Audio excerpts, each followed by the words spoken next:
Hi, everybody out there in free society and free market land who is concerned with individual rights and political economic liberty. Hi, I'm Dr. Andrew Bernstein, and the topic for today, I have a PhD in philosophy and taught philosophy for a number of years. But the topic for today is not philosophy; it's education. It's education in the United States. Why is it so bad, and what can we do about it? So, I mean, we know the news on U.S. education has been a consistent drumbeat for decades that the American kids score poorly on tests, both domestically and internationally, or relative to the kids in other countries. The U.S. kids very often do very poorly in math and science and literature and history and in any subject imaginable. And I know, as a college professor, I get the result of the U.S. education system, and I could see in so many cases, not all certainly, but in too many cases, far too many cases, a lot of these kids, and they're good kids, they're good American kids. They want have a successful career. They want to have, a fulfilling romantic relationship. They want to be happy. They're good kids. I like them. But in a number of cases, they struggle simply with the mechanics of reading, which makes, of course, reading comprehension enormously difficult. Many of them cannot write a coherent paragraph, much less a college level essay. And they don't know, overwhelmingly, they don't know the first thing about history, even American history, the history of their own nation. I'll give you one example. I won't mention any names here in schools, but I had 20 students in a class a little more than a year ago before everything went online for the pandemic. And I mentioned James Madison. I think everybody, would know who he was. It's not funny. 10 out of 20 students American kids born and raised in the United States, 50% of the students did not know who James Madison was, never heard of him. And I was like flabbergasted. I had to pick my jaw up off the floor. I said, the other 10 knew that he'd been a president of the United States.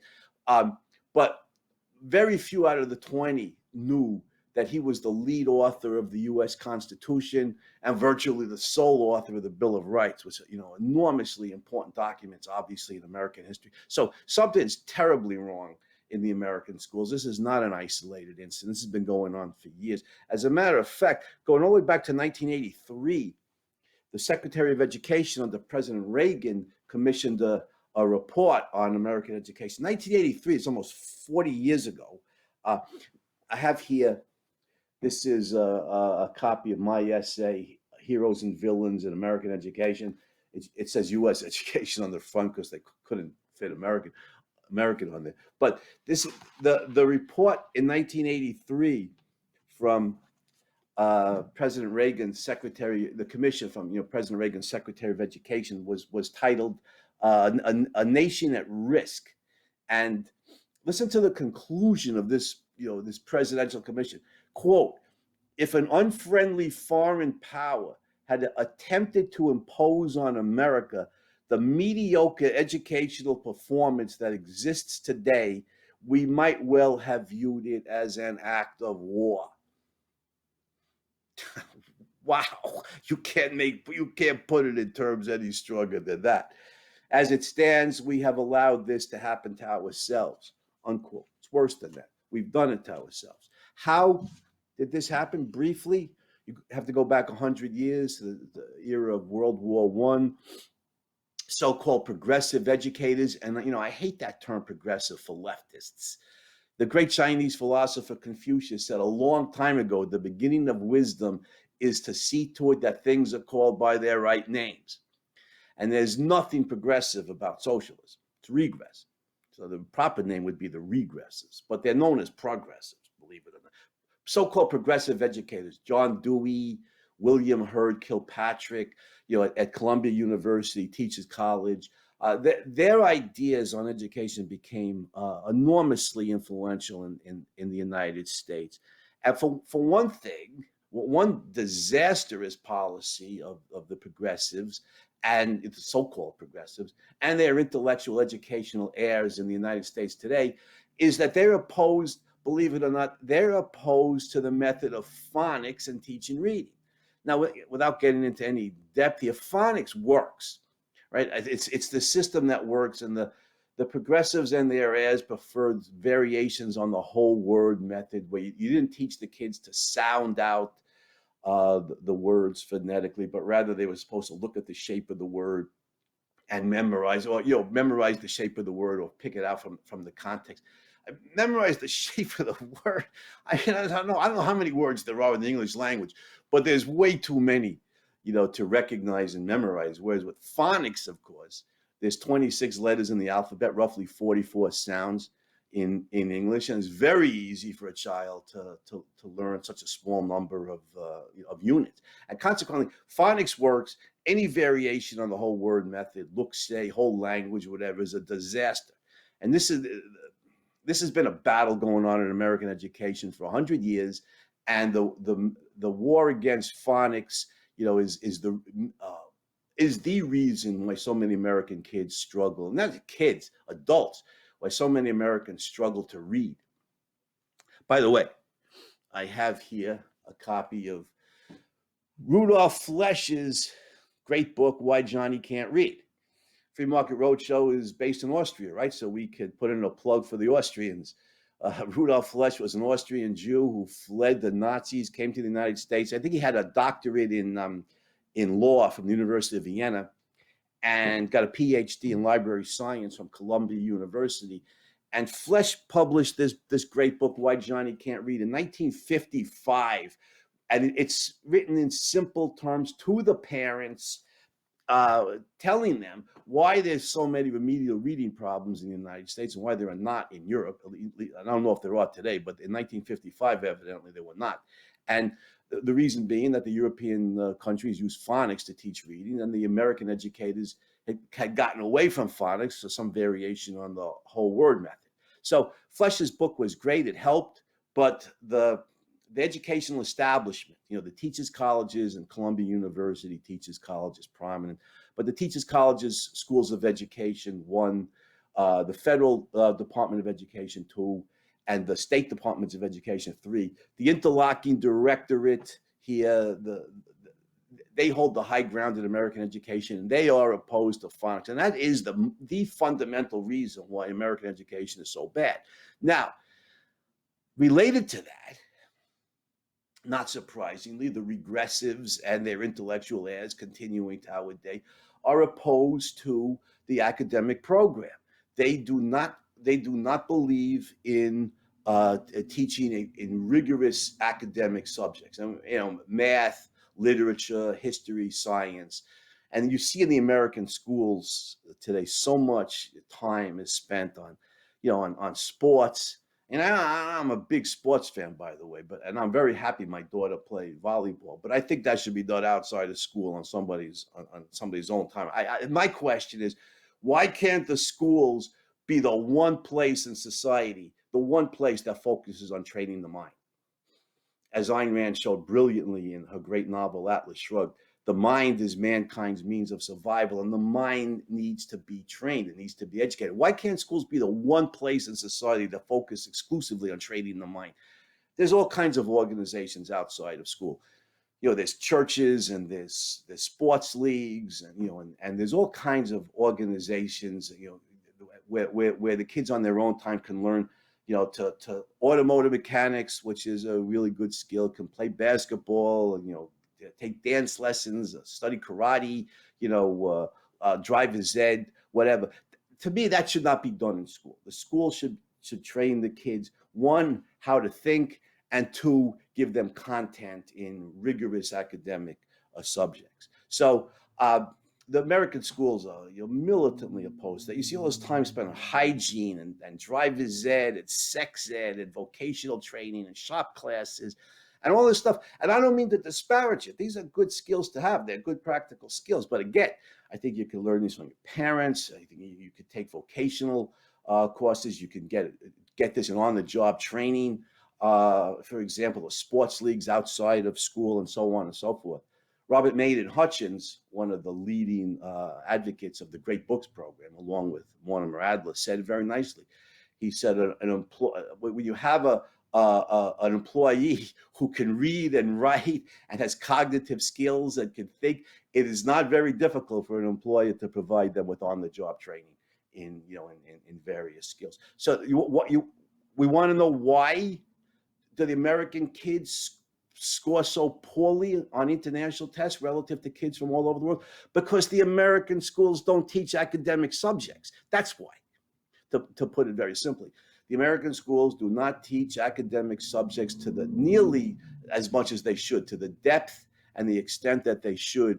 And to their credit, schools and educators in other nations do.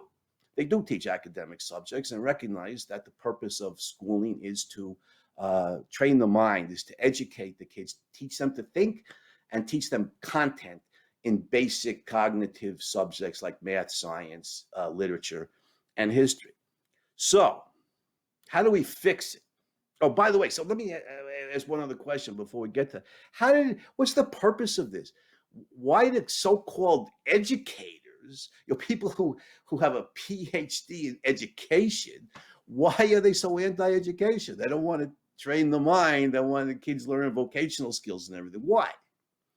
And the answer to that is ugly. But the truth is well known. It's not hidden. And for those who know the history of philosophy, it goes all the way back to Plato. The idea of the philosopher king.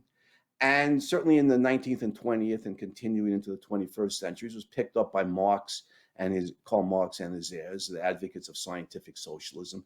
They want a scientifically they want a scientifically planned society. Marx called his theory scientific socialism. And so the idea is, and again, Plato is the grandfather of this with his belief in the philosopher king. The idea is, we can update this. Early in the 20th century, don't forget, IQ tests were developed. Oh, the educators loved that. We IQ test the kids, at a very early age. We find the best and the brightest. They get the full academic program. The rest of the kids, the preponderance of the population, they get more vocational training and, certainly less demanding academic training. And the idea is, the best and the brightest, they go on to college. They're college educated. They're going to rule eventually. They're going to be society's leaders. They will rule in the classroom and in the legislature. And the rest of it, so they need to know philosophy, history, and and all of these subjects. They need mathematics. They need to be able to think, and they need to know content. But the rest of us, we're going to be workers in some way. We'll work in the field of agriculture or in industry. So we need vocational skills. We don't need to be able to think at this high level. What most of us need, to the regressives and their heirs, what most of us need is to be good at our jobs, and two, obey the state.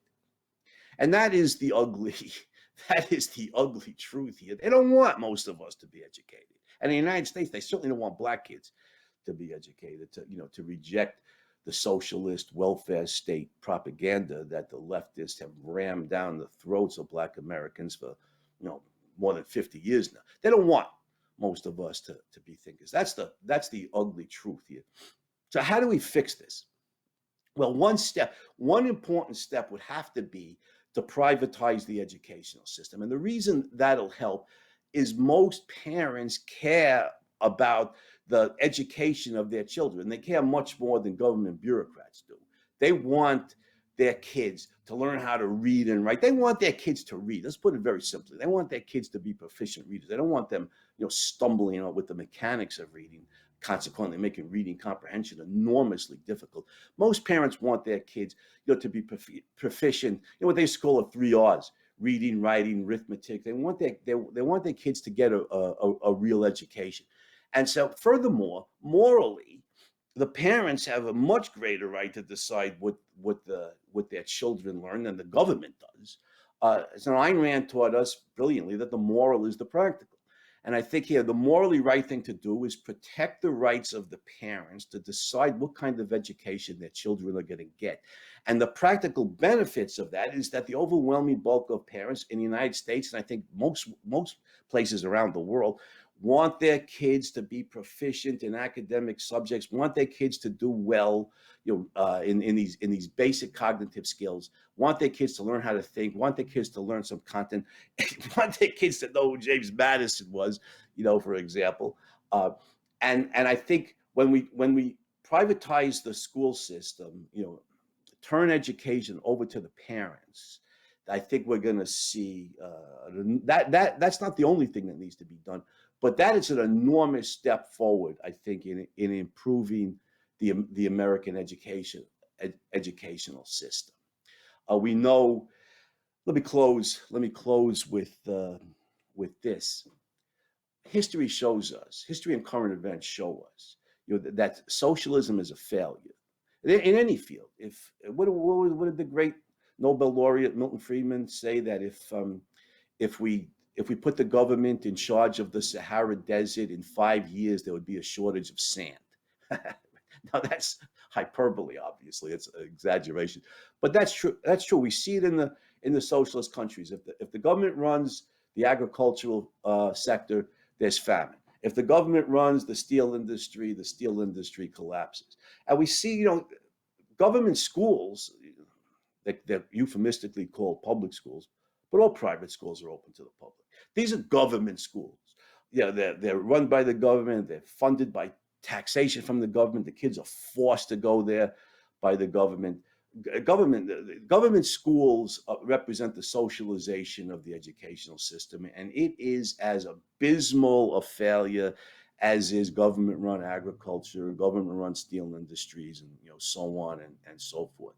Privatize it, and we will see the enormous diversity that we see in every other field. Look at the food industry in the United States, which is basically free. The Americans produce an enormous amount of food. You go into a U.S. supermarket, it's a cornucopia of different kinds of foods. There's restaurants of every kind, from fast food places like Wendy's, to diners and family restaurants and these upscale 5-star restaurants. There's so much diversity. We will see the same thing in education. Parents homeschooling, former government school teachers starting a little school in a friend's basement with 5 students, like the great Marva Collins did when she founded Westside Prep in Chicago.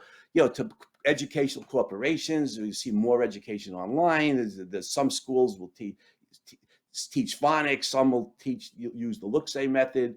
And since look-say-method fails and the parents want their kids to read, the schools that use phonics and teach the kids to read expertly, they're the ones that are going to get the business. The schools will prosper, will flourish, that will flourish are the ones that will satisfy parental demand for reading skills, writing skills, mathematics skills, and cognitive skills generally. So privatizing the American school system is one gigantic step forward to enormously improving American education. I'm Dr. Andrew Bernstein, and I call myself the education guy. And part of my mission is to vastly improve American education, and privatizing the schools will be an enormous step forward. So thank you very much, everybody.